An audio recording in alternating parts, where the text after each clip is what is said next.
I don't know about you guys, but life, it's expensive.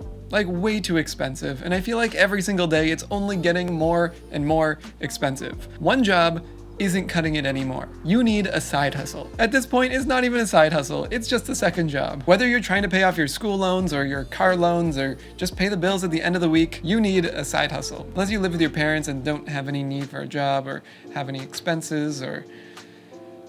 I wish it were still that simple.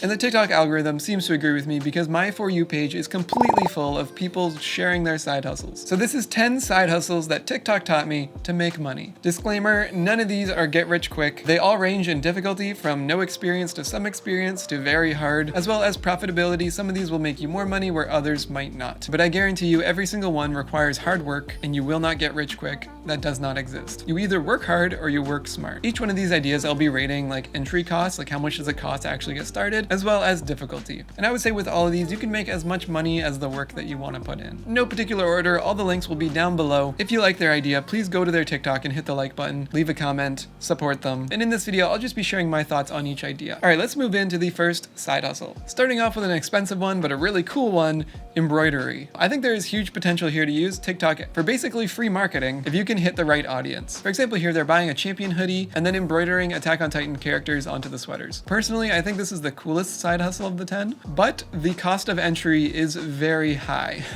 I did a bit of research. If you want to do something like this, you're going to need a computerized embroidery machine. Those can be anywhere from $1,000 to $10,000. They are not cheap. This would need to be a very serious side hustle if you want to break even and then start making profit. Probably not for most of us. I'm pretty sure Clara actually bought a sweater.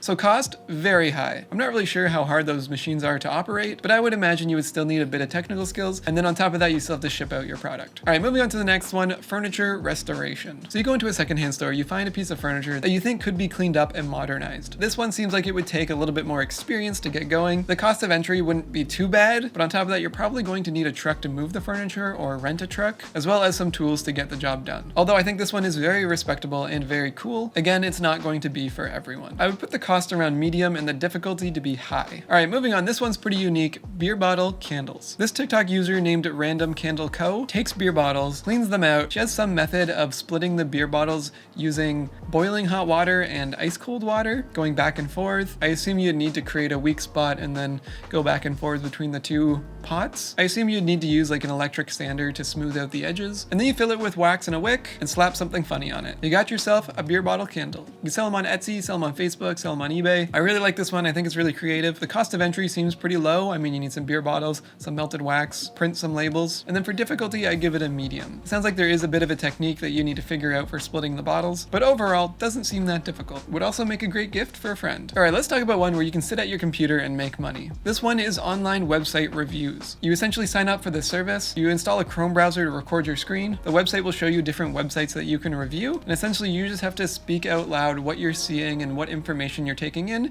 as you're scrolling through the website. And the whole idea here is that if you are a web developer, you can crowdsource how people see your website, so it's actually a very valuable service. An old company that I used to work for actually used a similar service like this. The only things you really need for this is a computer with a microphone, maybe a webcam, and decent English skills. The cost of entry is $0, and the difficulty is pretty low. And on top of that, it seems like you can actually make some pretty decent money. Moving on, we have Marshalls or liquidation flipping. I've actually seen a ton of TikToks on this topic. I think this one's actually really popular. What you do is you go into a Marshalls or a Winners, any TJX store, or you can even go to a liquidation store. Essentially, you just find products that you think you could sell for more on the internet. You can sell them on eBay, you can sell them on Amazon, you can sell them on Facebook Market. There's a bunch of different ways to do it. I would say that the cost of entry here is medium because you do need to front the money to buy the products, but then hopefully you're going to make that money back later. And the difficulty is medium to low. It's really not that hard. All right, moving on to another one of my favorite ideas, creating spec ads for realtors. Essentially what you do is you go online, you find any house for sale. You download the images, you go to a website like Canva, and you create an ad for that listing. Make sure you put a big watermark on it, and then you send it to the realtor selling the house, essentially saying, look what I made, do you want it? If you like it, you can have it for a cost, and I can even make more for you. I think this method could be very effective and it's very low effort, especially in the housing market today. If that realtor doesn't already have someone that they work with, there's a good chance that they would pay you for your work. The less they have to think about it, the better. So cost here is nothing, difficulty pretty low. I would highly recommend this one, but if everyone starts doing it, no, it's not gonna work anymore.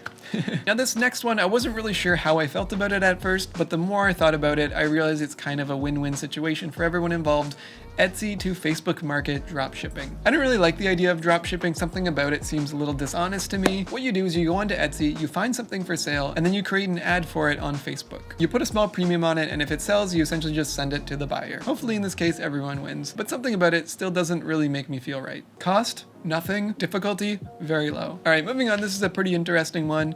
Dollar store book flipping. You go to your local dollar store, you go to the book section, and start looking up each and every book title on eBay. Check to see how much it's selling for. If it's selling for more than $1, throw it in your basket and see if you can sell it on eBay.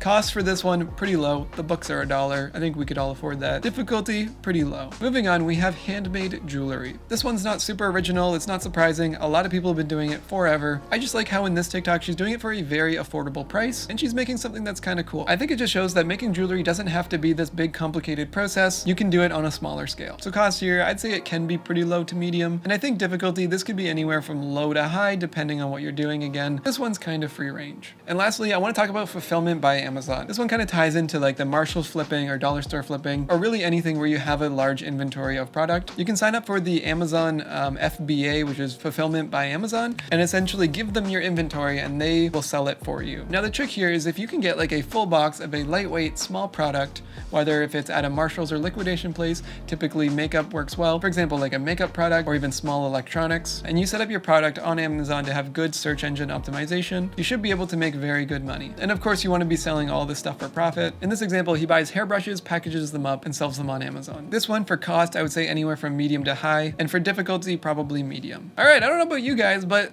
I gotta figure out my side hustle. Hopefully this video will help you out on your journey. Maybe I'll keep you updated on mine, but nonetheless, leave a comment down below if you think there are any other side hustles that I should know about, or maybe you want to share. I'd love to hear them. Anyways, thank you for watching. I will see you next time.